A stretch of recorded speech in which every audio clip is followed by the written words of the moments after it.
Eu não rogo somente por estes, mas também por aqueles que pela tua palavra hão de crer em mim, para que todos sejam um, como tu, ó Pai, o és em mim e eu em ti.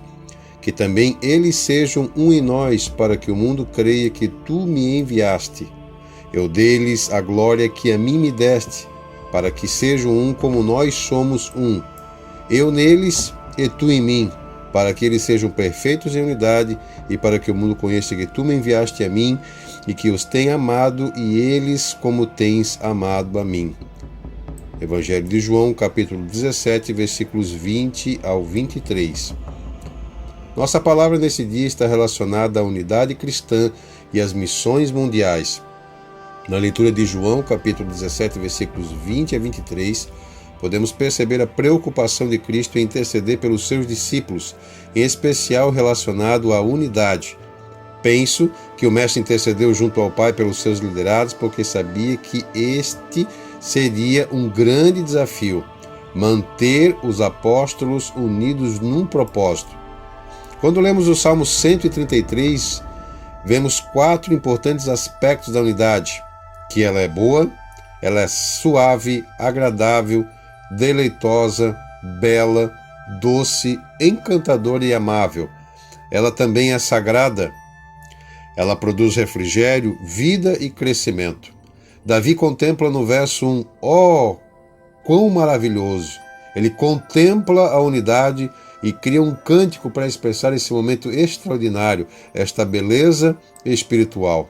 Uma tradução mais certa, mais aprimorada para o verso 1 do Salmo 133 é: quão bom e agradável para aqueles que são irmãos por raça e religião, no nosso caso, irmãos em Cristo, uma igreja, um povo e uma nação, se unirem para um propósito sagrado. Nós lemos no verso 3 que o resultado de uma nação, de uma igreja unida, que vive este propósito, que vive essa unidade, é que a bênção do Senhor é derramada.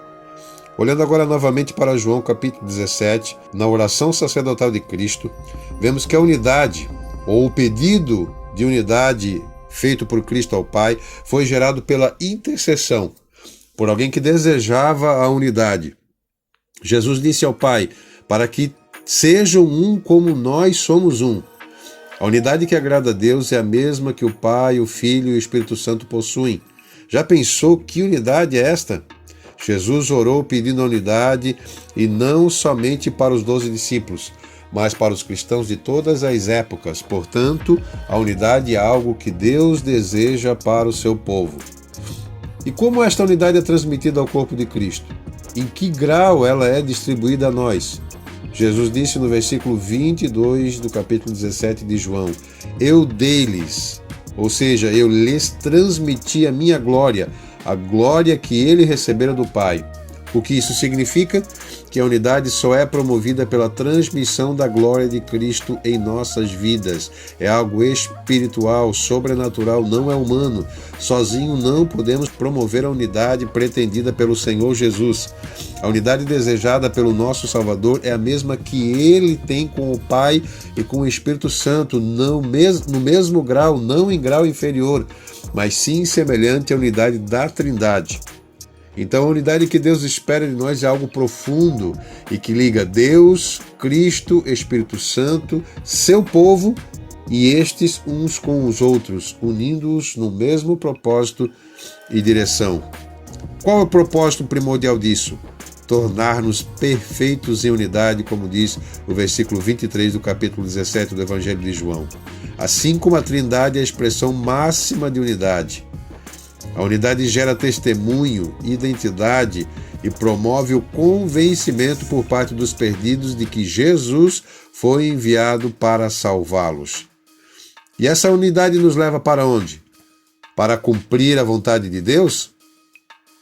E falando em missões, qual é o desejo do Senhor, senão que todos os povos, tribos, línguas e nações venham ao conhecimento do Evangelho de Cristo? Cristo é a cabeça da igreja, ele lidera o corpo, lidera o seu povo. Então questionamos, por que o povo de Deus está tão aquém do cumprimento da missão? Porque há uma grande desconexão com aquele que comanda e lidera a igreja, Tudo que for feito pela igreja que não estiver alinhado com a vontade do Senhor irá gerar prejuízo para o estabelecimento do reino. Congressos, eventos, festas, encontrões, vigílias, retiros, workshops, cursos, debates, entrevistas, podcasts, seminários teológicos, etc, etc e tal. Tudo o que for promovido pela igreja que não levá-la a refletir sobre sua verdadeira missão é uma demonstração de desconexão com Cristo e com a vontade do Pai, pois as Escrituras são claras com respeito ao que devemos fazer. Foi o próprio Cristo que comissionou e ordenou aos discípulos o que deveriam fazer. Se não queremos nos submeter à palavra de Deus, é uma demonstração clara de desunião e desalinhamento com o Pai, com o Filho e com o Espírito Santo. Se a igreja está escondida, ou deveria pelo menos estar em Cristo, e este em Deus, como podemos estar tão desconectados? Há pelo menos 3 características da verdadeira unidade: amor, intimidade, mesmo propósito e submissão à autoridade divina. Se não estamos obedecendo é porque não amamos a Deus, não temos intimidade com Ele, estamos fora do propósito e somos claramente insubmissos. Precisamos de um batismo de obediência, de um batismo de compaixão pelos perdidos, de um batismo de amor, de um batismo de intimidade, de um batismo de submissão, de um batismo da verdadeira unidade, promovida pela glória de Cristo em nós. Se estamos desconectados da vontade de Deus é porque perdemos a glória de Cristo em nossas vidas. Além de tudo, a unidade gera a perfeição. A vontade de Cristo em que a igreja seja unida é que eles sejam perfeitos em unidade.